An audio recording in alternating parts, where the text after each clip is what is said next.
চলুন বন্ধুরা দেখে নেওয়া যাক অন্যদের তুলনায় আপনি কতটা স্মার্ট। প্রথমে লেভেল 1 নর্মাল লেভেল, 3 সেকেন্ডের মধ্যে বলুন কোনটি আলাদা। এই যে এটা যে পেরেছে সেই শুধুমাত্র লাইক করবে। এরপর দ্বিতীয় লেভেল মিডিয়াম লেভেল, 4 সেকেন্ডের মধ্যে বলুন কোনটি আলাদা। এই যে এটা যে পেরেছে সেই শুধু সাবস্ক্রাইব করবে। এরপর তৃতীয় লেভেল, এটা অনেকটাই হার্ড লেভেল, 5 সেকেন্ডের মধ্যে বলুন কোনটি আলাদা।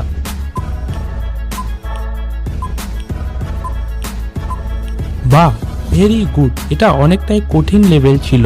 যারা যারা পেরেছেন তারা কমেন্টে 3 বা অল 3 লিখুন, আর যারা পারেননি তাদের জন্য বলে দিচ্ছি এই যে এটি।